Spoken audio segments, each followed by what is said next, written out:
Dan bid'ah yang fasik ini pula, bid'ah yang fasik banyaklah.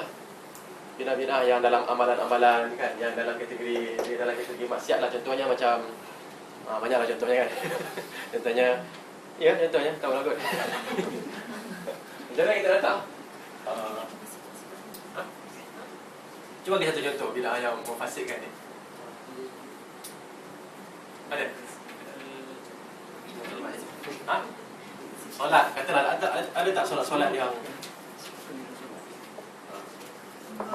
solat yang tak ada dalil. Okey, atau kita sebutlah solat sempena 6 apa?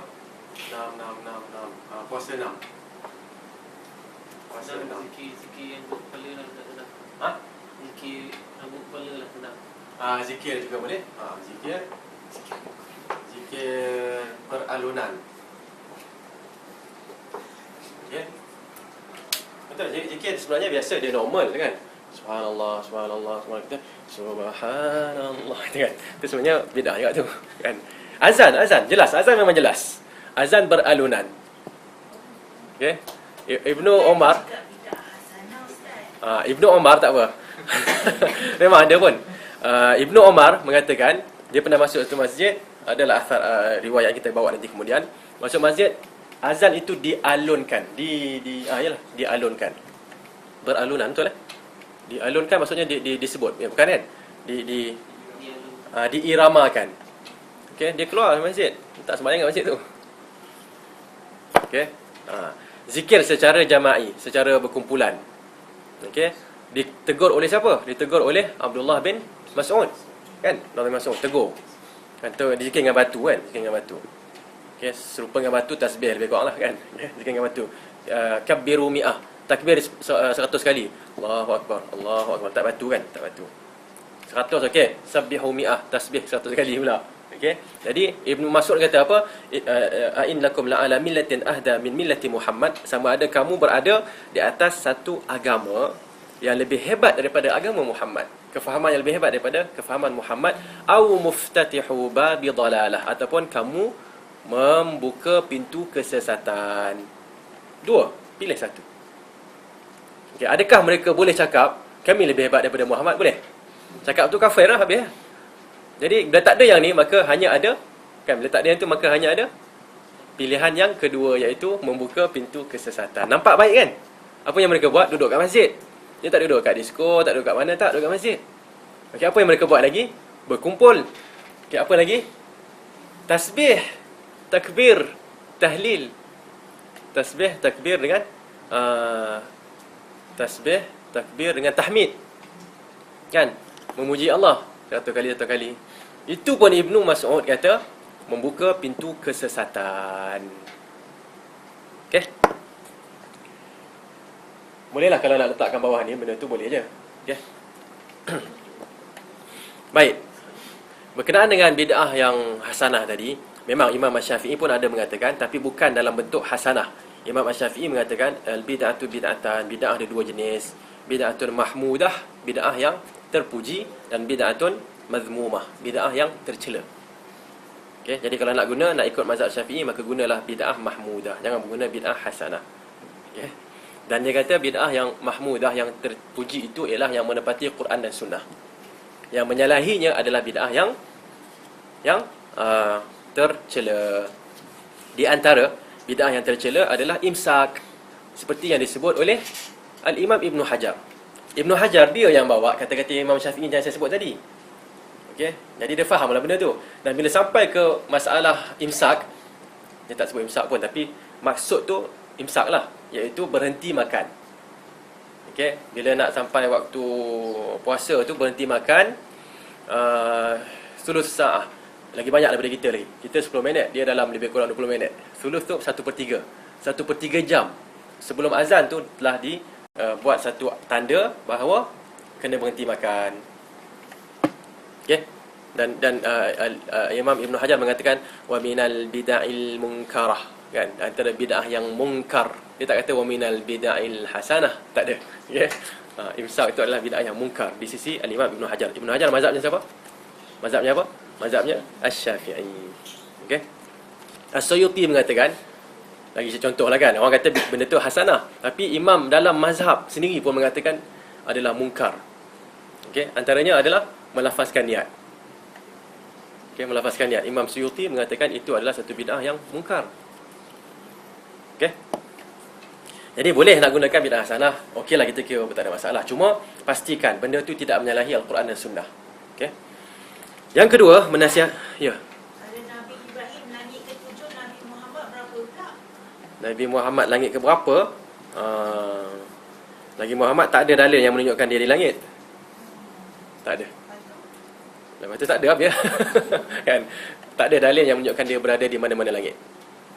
Semua boleh. Bukan semua boleh. Kita tak ada dalil, jadi kita tak mengeluarkan apa-apa kenyataan. Tapi Nabi Adam langit pertama, Nabi Ibrahim langit ke-7. 7. Ya, betul. Nabi Muhammad tak tahu. Tak tahu, tak ada dalil yang menunjukkan Nabi SAW tidak terdapat mana-mana hadis ataupun dalil yang menunjukkan dia akan berada di langit ke berapa selepas dia wafat. Tak ada. Okey. Jadi siapa yang nak mengatakan Nabi Muhammad boleh berada di mana-mana langit kan, dia kena bawa dalil lah. Okey. Baik, yang kedua, menasihati pemerintah Islam dan melarang keluar daripada ketaatan mereka apabila mereka melakukan kezaliman atau kefasikan. Nasihat pemerintah Islam dan larang mereka daripada ketaatan, melarang keluar daripada ketaatan mereka apabila mereka melakukan kezaliman atau kefasikan. Okay, zalim tadi dengan fasik tu. Okay, tengok sekarang ni. Ahli sunnah bila nampak pemerintah, khalifah, wali, gubernur dan sebagainya, pemerintah buat kesilapan yang berbentuk zalim, tidak adil, fasik, maksiat. Okey, apakah pendirian mereka? Pendirian mereka ialah menasihati. Nasihat. Okey.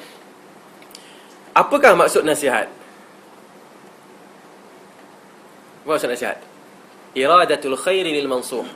Inginkan kebaikan untuk pihak yang dinasihati. Seperti yang disebut oleh An-Nawawi rahimahullah.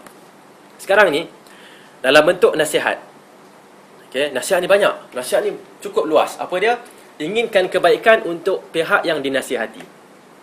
Okey, kalau pihak yang dinasihati memerlukan sokongan, kita menyokongnya, maka itu adalah nasihat.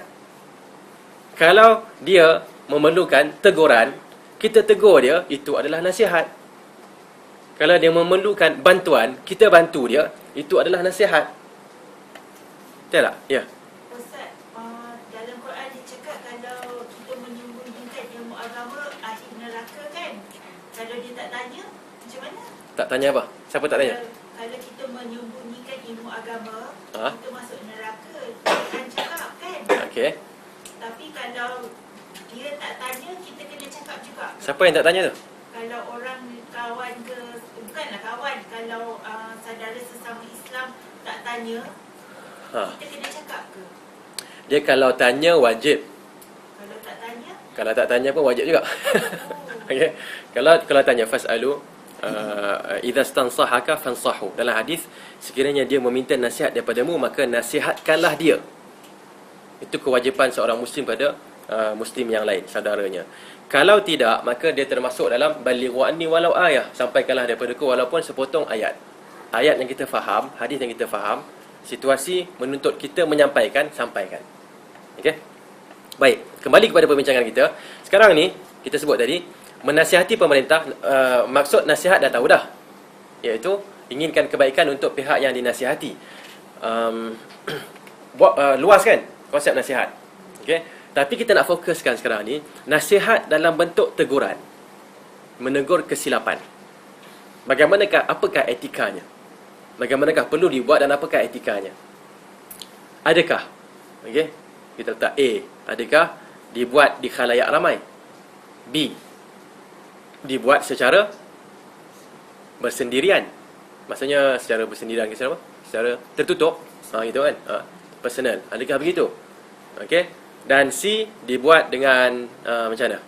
Dengan apa dia panggil ni? Ugutan. Ugut. Kalau tak buat, kami buat macam ni. Gitulah kan. Ugutan lah. Okay. Kalau tuan ataupun YB ke siapa ke tidak buat begini, maka kami buat begini. Okey, so macam mana? Jawapannya ialah dalam hadis-hadis Nabi SAW disebutkan antara jihad yang paling hebat ialah seorang antara syahid. Okay, yang paling hebat ialah yang seorang yang menasihati sultan jair, pemerintah yang zalim, okay, lalu dibunuh oleh pemerintah tersebut. Okay, menasihati, dan hadis tersebut menunjukkan pergi kepadanya, menasihatinya, lalu dibunuh. Okay, itu adalah syahid yang paling hebat. Dan perbuatan para sahabat, okay, antaranya ialah yang dibuat oleh seorang sahabat, saya tak ingat nama dia, tapi ada orang datang jumpa sahabat ini dan mengatakan, Uthman buat macam ni, Uthman buat macam ni, kenapa engkau tidak menasihatinya, kenapa engkau tak... Banyaklah dibebelkan kepada sahabat ini. Lalu sahabat itu berkata, sekiranya aku menasihati Uthman, maka aku tidak akan menceritakan kepada orang ramai bahawa aku telah menasihatinya. Usama bin Zaid dah. Usama bin Zaid kemungkinan. Saya tak ingat nama dia. Jadi kalau kita ambil kalau benarlah begitu, kita ambil Usama bin Zaid atau sahabat yang lain tu, dia mengatakan kalaupun saya telah menasihatinya, saya tak akan pergi keesokan harinya press conference kan. Okay. Semalam saya baru saja berjumpa dengan menteri besar, kan, menasihatinya begini. Tetapi dia berdegil. Tak bukan begitu. Bukan itu cerita dia. Ceritanya ialah untuk menasihatinya dengan sebenar-benar nasihat. Kita pun yang merupakan ibu atau bapa atau suami atau isteri atau anak sekalipun, kalaulah ayah kita dia nasihati kita, esok dia bagi cerita kat semua orang yang dia nasihati kita, dan anakku degil betul, tak nak dengar. Apa kita rasa? Kita asalnya masa dengar tu kita banyaklah, kita akan berbincang, ayah kita kata gini, kita jawab. Tapi balik kita fikir-fikir, rasa macam okey dah apa nasihat ayah aku. Esok nak buat, tiba-tiba ayah buat macam ni kan. Rasa-rasa apa jadi pada kita? Tarik balik kot kan? Tak jadi buat lah kan. Semata-mata kerana dia menyebarkan perkara tersebut. Itu kalau kemungkinan. Jahil Ustaz, sebab doa mustajab. Okay. Doa mustajab, Tuan cakap kalau kita doa saudara kita tapi saudara kita tak tahu tu lagi mustajab. Jahil lah. Tak apalah, kita nak menceritakan tentang situasi. Tentang situasi, okey. Kalau ayahnya begitu, kan, anak ni dia akan rasa senang tak? Dengan cara itu. Tak. Kalau sebaliknya pula. Sebaliknya. Okey, iaitu kita nak menasihati ayah kita. Nasihat dia pun bincang, okey. Dan nampak macam tak berapa nak setujulah. Tapi dia pun balik, dia akan fikir balik kan. Biasalah orang yang dia akan fikir, tak boleh tidur malam tu. Pagi esok asyik, betul nasihat anak aku ni.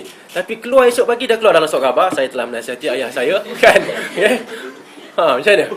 Tetapi ayah saya berdegil, mempunyai kroni-kroni dia apa semua kan. Macam mana? Dia nak dengar, ya betul budak ni kan. Macam mana? Dia nak ikut dia. Kemungkinan dia nak ikut tu agak susah. Mungkin tak keluar surat khabar lah, mungkin keluar Facebook ke kan. Okay? Okay, so nampak tak kena lah benda tu. Okay, kalau suami isteri pula macam mana? Kita nasihat suami kita, nasihat dia pun balas. Yalah, membalas, berbincang. Kan sepatutnya gini, dia kata tak, sepatutnya gini. Okay. Dia tu duk, yalah, orang yang nak memikirkan sesuatu, nak menerima, kadang-kadang dia akan melalui proses yalah, pemprosesan kan. Mencernakan tu kan, nak tolak ke tak tolak apa semua. Okey. Tapi mungkin di akhirnya, bagus ni apa isteri aku cakap. Esok je keluar je kata, wife you kata macam ni you tak ikut. Kata bila pula kan. Kita tengoklah dah satu kampung dah tahu dah.